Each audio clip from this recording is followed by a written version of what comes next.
great.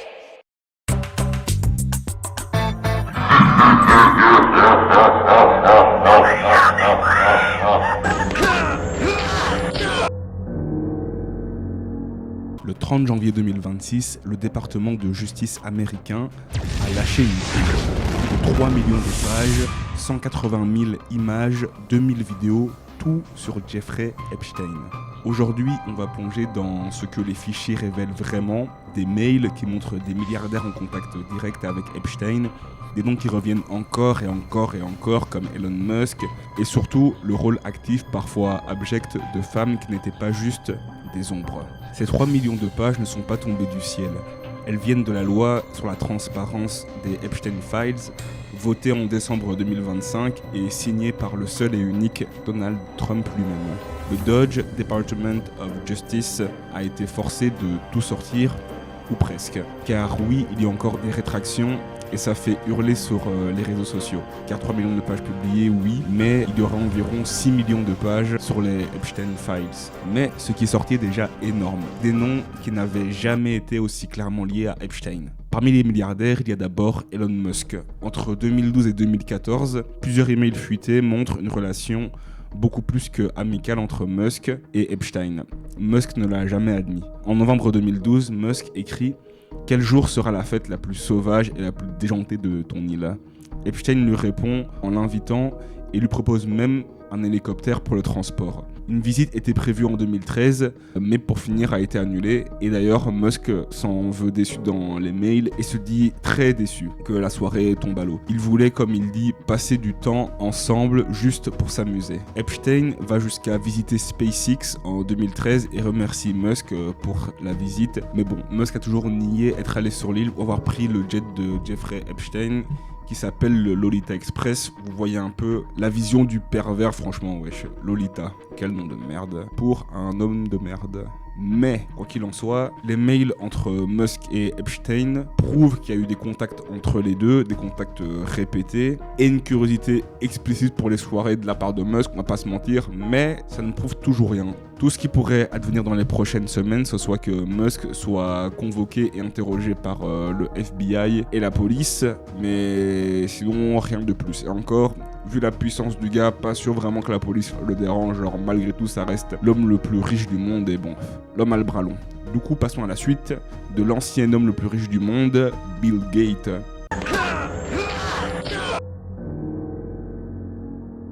Les fichiers de 2026 incluent des emails qu'Epstein s'envoyait à lui-même en 2013, et dedans, Epstein accuse Gates d'avoir eu des relations avec des filles russes et d'avoir attrapé une MST. Maintenant on dit IST, mais cassez pas les couilles, c'est vraiment la même chose. Epstein dit avoir fourni des médicaments à Gates et même avoir été chargé de les donner à Melinda Gates, donc l'ancienne femme de Bill Gates.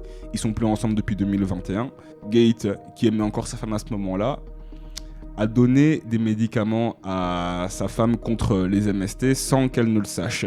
Gates parle d'un grave conflit martial et dit avoir démissionné de la Gates Foundation à cause de ses activités moralement inappropriées. Gates a reconnu avoir rencontré Epstein plusieurs fois après 2008, mais il parle d'erreurs énormes. Le porte-parole de Gates dit que Epstein a inventé tout ça pour se venger. Melinda, quant à elle, donc l'ex-femme, a dit que ces fichiers lui rappellent des moments douloureux de son mariage avec Bill et que Bill devra répondre de ses actes. Elle a répété plusieurs fois avoir été choquée, comme si elle n'était pas au courant de ce qui se passait.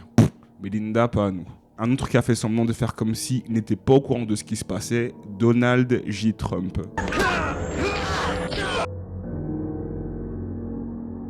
Trump et Epstein se connaissaient depuis les années 80-90 et Trump a pris le Lolita Express au moins 7 fois. D'ailleurs, il faisait la fête avec Epstein à Mar-a-Lago, qui est un complexe d'hôtels de luxe qui est géré par la famille Trump et dans lesquels d'ailleurs Trump organisait beaucoup de fêtes, que ce soit fêtes présidentielles ou alors encore les mariages de ses enfants. Dans les mails révélés dans les Epstein Files, Epstein parle de Trump, donne des conseils aux démocrates sur comment le traiter et dit avoir des photos de Donald et des filles en bikini, je cite, dans ma cuisine. Wow. Trump, bien sûr, a toujours dit qu'il avait rompu tout contact avec Epstein après une dispute immobilière en 2004, mais bon, aucune accusation crédible de crime contre lui dans les Epstein Files. Il avait promis de tout déclassifier avant de ralentir la sortie, mais bon. D'ailleurs, Trump a dit dans les derniers jours qu'il invitait l'Amérique à passer à autre chose, ce qui n'arrange pas son cas et le rend encore plus suspect, mais bon, tranquille.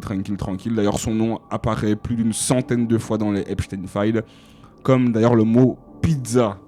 Peut-être qu'aussi il faisait beaucoup de soirées jeux vidéo et pizza, mais bon. Quelqu'un qui sait pas garder sa pizza dans sa poche, Bill Clinton. Clinton a pris le Lolita Express au moins 26 fois, lui. Il est allé sur l'île au moins 2 fois, mais bon, au moins. Mais bon, pas de preuve directe qu'il ait abusé de mineurs, mais sa proximité répétée avec Epstein et Ghislaine Maxwell, donc l'ex-femme de Epstein, est extrêmement compromettante. Vu le nombre de clichés qu'il a avec son copain Epstein.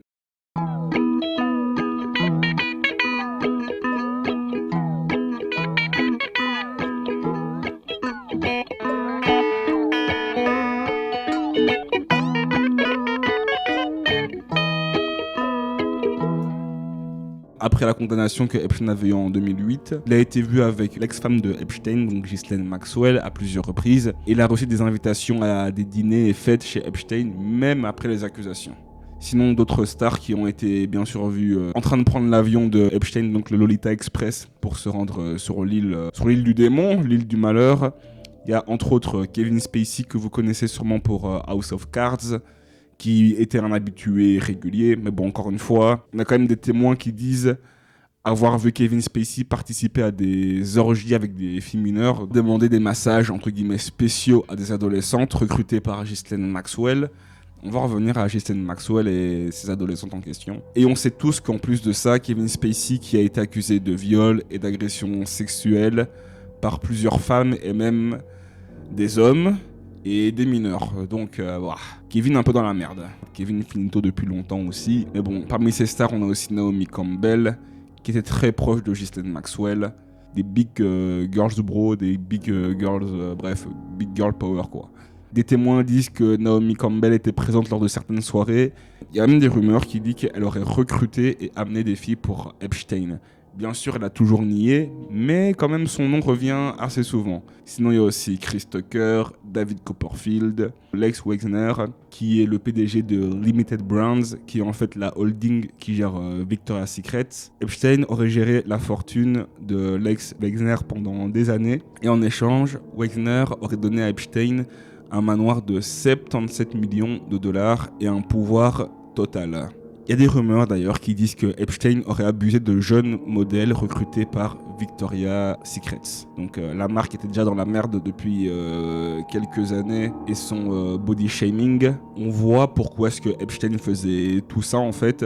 Pourquoi est-ce qu'il faisait toutes ces soirées? Pourquoi est-ce qu'il était ami avec tous ces gens puissants au final? Bon, bien sûr, vous en doutez. Epstein, qui de base est financier et gérait des fonds d'investissement, savait un peu où placer l'argent de ces riches gens. Donc, en faisant des soirées et en se faisant ami avec ces gens, forcément, à un moment donné, il a mis sur la table, voilà, moi j'ai l'argent de grande fortune, donc passe-moi ton argent, je vais le faire fructifier quoi. Et bon, vu que Epstein était un financier assez doué, souvent ça ne loupait pas, du coup forcément les autres puissants allaient dire ça à leurs autres potes puissants que Epstein, en vrai il est chaud comme financier, en plus il fait des soirées de fou. Et en plus de ça, Epstein c'est un pote sympa, du coup il fait plaisir à ses potes pédophiles en leur ramenant de la viande fraîche, super. Et pour ça, Epstein avait un plan bien rodé dont on va parler tout de suite au cas où vous auriez la mémoire courte.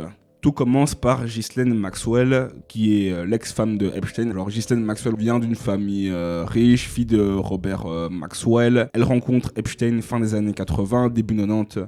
Et de base, juste Robert Maxwell, qui est dans les affaires, connaît Epstein. Et ce dernier présente Ghislaine à Epstein. Au début, rien de sérieux entre les deux, mais très vite, Ghislaine passe de maîtresse à bras droit. Elle recrute des filles dans les centres commerciaux, spas, écoles d'art. Mais bon, une fois chez Epstein, Ghislaine les force à se déshabiller, elle les inspecte, les masse et les livre à Epstein pour que ce dernier les viole. Elle participe, trio, doigtage, fellation forcée, voilà quoi.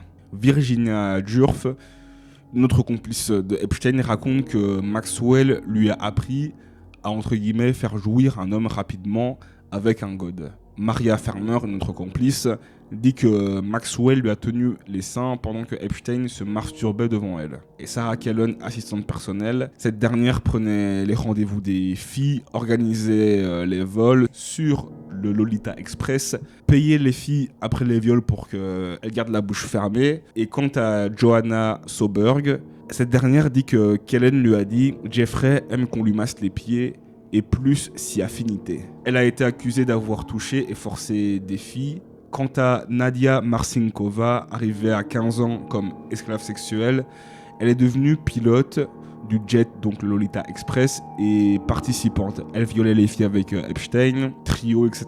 Elle forçait des mineurs à lui faire des fellations pendant que Epstein regardait. Epstein n'était pas un financier classique, comme je vous le disais. Il n'avait presque aucun client officiel. Son vrai business, filmer les élites en train de baiser des mineurs pour les faire chanter. Caméra partout sur l'île, dans ses maisons, même aux chiottes, putain. Il obtenait pouvoir, argent, protection judiciaire avec tout ça. Il a accumulé dans sa carrière 600 millions de dollars, mais sans explication claire. On ne sait pas vraiment d'où ça vient l'argent. Il utilisait ses connexions pour rester intouchable pendant 15 ans. Un coup, il avait de l'argent comme ça donné par un de ses soi-disant bons clients parce qu'il faisait du bon travail. Alors qu'en vrai, derrière tout ça, il pouvait très bien y avoir de gros chantage, quoi. Epstein pouvait dire ouais, écoute, là, tu me passes 10 millions, sinon, ta vidéo, est-ce que tu baises avec une mineure, se retrouve sur YouTube. Little St. James n'était pas une simple résidence privée. C'était le centre opérationnel d'un système de recrutement et de contrôle. Selon les témoignages au procès de Maxwell en 2021 et les dépositions de victimes comme Virginia Djurf, Maria Farmer et Joanna Soberg, l'acheminement des jeunes femmes suivait toujours le même schéma. Étape 1, repérage et approche. Des femmes de l'entourage d'Epstein approchaient des adolescentes. Étape 2, isolement progressif. Une fois le contact établi, les recruteuses invitaient les filles dans des appartements ou des résidences liées à Epstein à New York, ou à Palm Beach, ou à Paris. Et à ce moment-là, c'est déjà fini. Elles ont mis les pieds dans l'antre du loup, c'est déjà fini. Elles sont coincées, elles sont déjà appâtées par le truc, c'est déjà terminé. L'objectif était de les couper peu à peu de leur famille, et de leurs amis, et de leurs repères. Et ce qu'on peut dire, c'est que la technique était efficace. Dans ces mondes-là, la manipulation, ça se mange au déjeuner. Étape 3, logistique professionnelle. L'infrastructure était gérée comme une entreprise. Sarah Kellon coordonnait les rendez-vous, Leslie Groff organisait les voyages et les déplacements se faisaient sur le fameux Lolita Express. L'étape 4, transfert vers l'île. Une fois la confiance installée, les jeunes femmes étaient amenées à Little St. James sous prétexte de vacances, de travail ou de missions spéciales. Sur place, elles se retrouvaient dans un environnement totalement contrôlé par Epstein et son entourage. Le mec était dans son putain de Squid Game, littéralement. La grande question n'est pas seulement comment Epstein abusait des jeunes femmes, c'est surtout pourquoi faisait-il tout cela avec des hommes influents. Les documents judiciaires et les témoignages dessinent 3 motivations principales. A. Accumuler du pouvoir social. Epstein utilisait l'île comme un club privé. Même des gens comme Elon Musk pleurent parce qu'ils ne sont pas invités en mode où est mon invitation. En invitant des milliardaires, politiciens et scientifiques, il se plaçait au centre d'un réseau d'élite pédophile, d'élite mondiale. Chaque invité renforçait son prestige. Plus il fréquentait des puissants, plus il devenait intouchable et il le savait. Il créait de la dépendance et du chantage potentiel. De nombreuses victimes ont affirmé que des photos et vidéos existaient sur l'île, sans affirmer que tous les invités étaient filmés. C'est obtenir argent, faveur et accès. En satisfaisant des hommes influents, Epstein gagnait des dons à ses fondations et une protection implicite dans certains cercles. Les Epstein Files 2026 ne prouvent pas une conspiration globale des élites. Ils montrent quelque chose de plus troublant. Un prédateur capable d'évoluer au plus haut niveau du pouvoir, entouré de collaborateurs hommes et femmes qui ont rendu ces crimes possibles.